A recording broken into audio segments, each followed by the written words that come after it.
பாருங்க மக்களே, ஒவ்வொன்றா தொடச்சி மொத்தம் 8 குட்டி பாருங்க.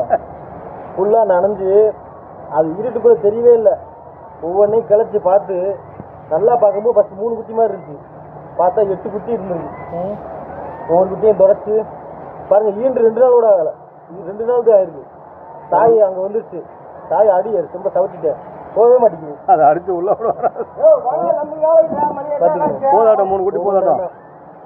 இன்னும் போடுங்க போடுங்க. எங்களுக்கு எல்லாம் வச்சு க்ளீன் பண்ணி வச்சுட்டு விட்டு போனால் காலை நைட்டு குரோன் திறந்து வச்சுட்டு போனால் காலைல வந்துடும். பார்த்துக்குங்க. ஓகே ஓகே ஓகே ஓகே பார்த்துங்க. ஆஹா சரி, கோவப்படாத. கஷ்டப்பட்டு காப்பாற்றிருக்கிறேன். என்ன அந்த அண்ணாமலையார் உங்களுக்கு வழி விட்டதுனால எனக்கு அண்ணாமலையார் ரொம்ப பிடிக்கும்.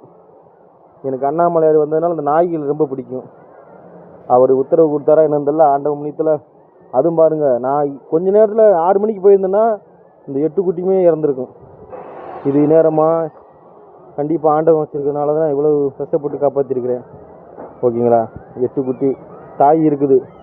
எங்கள் குடலை விட்டு போனால் கண்டிப்பாக தாய் உள்ளே வந்துடும், வலி இருக்குது. அதனால் இன்றைக்கி பாருங்கள், ஃபஸ்ட்டு பள்ளத்தில் இருந்துருக்கு தெரியல, குட்டி கத்த வந்து தெரியுது.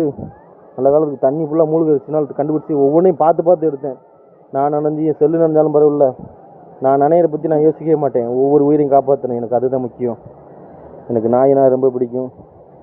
இதே மாதிரி நீங்களும் கண்டிப்பாக புது சேவை செய்யுங்க, உயிரை காப்பாற்றுங்க. நல்ல எண்ணத்தோடு இருந்து எல்லாத்தையும் காப்பாற்றுங்க. மனுஷனை நம்பாதீங்க, நம்பினா விளையாது. அதனால் அந்த நாய்கள் அனிமல்ஸ் மேலே எனக்கு ரொம்ப பிடிக்கும். அதனால் எனக்கு ரொம்ப பிடிச்சதை காப்பாற்றிருக்கேன். எனக்கு மனசு சந்தோஷம். என்னுடைய அண்ணாமலையாருக்கு நான் நன்றியை தெரிவிச்சுக்கிறேன். நான் 6 மணிக்கு போகிறால இத்தனை மணி வரை இந்த குடும்பம் இருக்க வச்சது அவரால் தான் நினச்சேன். ஏன்னா வேலை இழுத்துருச்சு. நான் ஒரு வேளை போயிருந்தால் அந்த 8 குட்டியுமே செத்துருக்கும். அதனால் இருந்ததுனால எனக்கு ரொம்ப சந்தோஷம். இதோட வருகாலம் நல்லபடியாக அமையட்டும், நல்லபடியாக இருக்கட்டும். போய் மக்களே, நல்லதே செய்வோம், நல்லதே நடக்கும்.